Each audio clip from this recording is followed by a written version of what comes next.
Hey guys, it's Steven here, and today I'm back with another movie review, and today in this video I'm going to be reviewing Wind River. So, Wind River is written and directed by Taylor Sheridan, and it's the story about this young Native American girl who was found dead in the snow by this an Indian reservation called Wind River out in Wyoming, where it's 20 to 40 degrees below freezing, by this veteran game tracker played by Jeremy Renner, who's the guy that you call in to, take care of any predators who might be eating your cattle or your livestock or whatever, and he has to work with a FBI agent played by Elizabeth Olsen to investigate this girl's murder. So, guys, let's get into it. Let's first start off with the acting. I think the acting in this film is fantastic. This is probably one of, if not the best performance I've probably ever seen from Jeremy Renner. I thought he was incredible in this movie.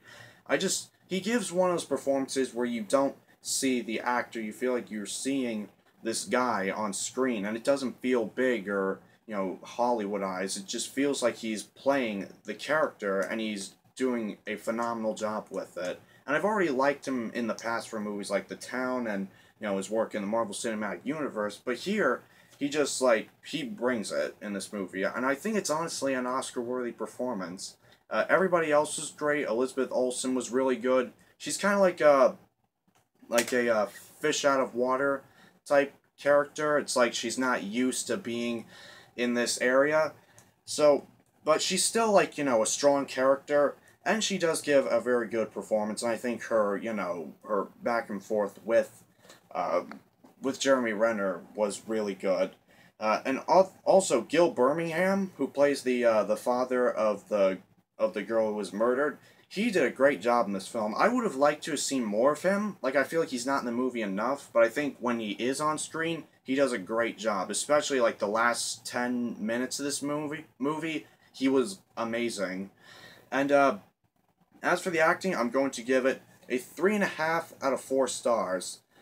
Next, let's move on to the directing. Now, I was really curious to see how Taylor Sheridan would do as a director, because he's more known as a writer for movies like Sicario and Hell or High Water, and here I think that he does a phenomenal job behind the camera as a director. He really just adds this intensity or this grittiness to this movie where you feel like you're in the story with the characters. And there's one scene in particular when he shows a scene through a first-person perspective, and it's also, mainly because of the editing and the sound mixing in that scene that just, really puts you on the edge of your seat, and you felt like you were that character in that situation. And Taylor Sheridan, added this feeling of, lawlessness to this town, because this is a town with, only 5 cops in a place that's the size of Rhode Island, as said by Elizabeth Olsen's character in the movie.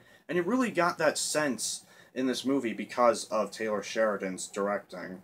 And as far as the directing, I'm also going to give it a 3.5 out of 4 stars.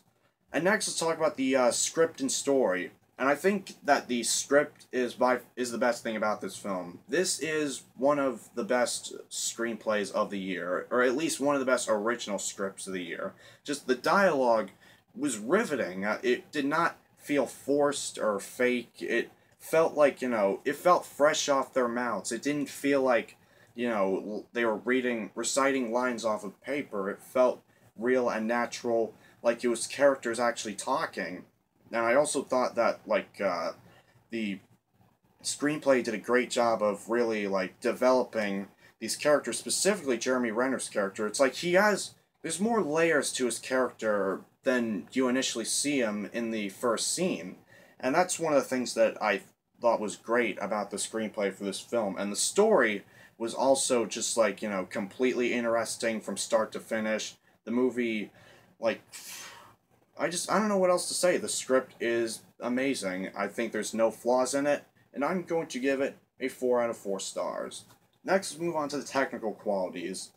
Technical qualities are also great. I think the cinematography is gorgeous. I think it's some of the best of the year. The editing is great. I think the editing and the sound mixing really, kind of boosted the movie a little bit. there's especially one editing choice when it's like, you know, where it transitions from one scene into the next by like going from, you know, present to the past. And I thought it was like, it really took me by surprise. I was questioning like, what's going on here? And I started to figure it out, and it was like, oh, okay. And that's something that I really liked about the editing in this film. And also, the cuts are great. The pacing's really good. I thought, as I said, the sound mixing with like, you know, like mixing like the wind blowing with like, you know, with the scenes and whatnot. I thought that was all great. And as for the technical qualities, I'm going to give it another 3.5 out of 4 stars. So, as far as my overall thoughts on the movie goes, I loved it. It completely just took me by surprise. I didn't expect myself to love it as much as I did. It was a great murder mystery thriller crime story but it was so much richer and so much more like layered than, you know, I thought. And it has great acting, great story, great directing, and I think this is a film to watch out for come award season. So, as for my final rating, I'm going to give it a 3.6 out of 5 stars. So, guys, let me know down in the comment section below, what is your favorite murder mystery film of all time? My favorite would probably be Seven. So, thanks as always for watching, guys, and I'll see you guys very soon. Bye.